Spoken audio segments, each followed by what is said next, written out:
Roughly 22 veterans commit suicide every day.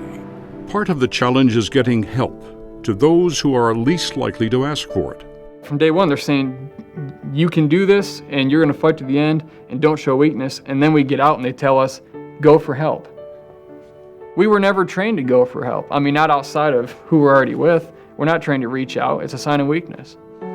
500,000 veterans come home with symptoms of post-traumatic stress disorder, or PTSD.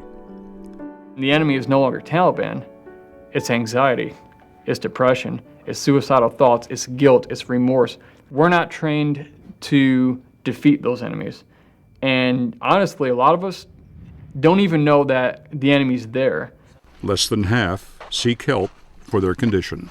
They come back home and they don't know how to reconcile that life in combat to life in America again. So they do, what comes naturally. They try to cope with it. And sometimes that's using alcohol, using drugs, or driving crazy, or getting really, really angry all the time. For veterans with mental health and addiction problems, it often results in a run-in with the law. To stop this growing problem, veterans courts like this one in Denton County, Texas, are popping up across America. Just based on everything that you've done and you continue to do in this court, you continue to impress us. David Garcia is the presiding judge. Every case that comes in, we send them to a psychologist to kind of give us an understanding of what issues a veteran has when they come into the courtroom.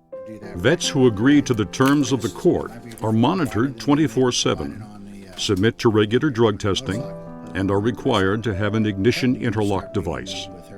They are also paired with a mentor who was once a combat veteran. Any other questions? I was always thinking I'll never meet somebody I could talk to my problems about that could relate.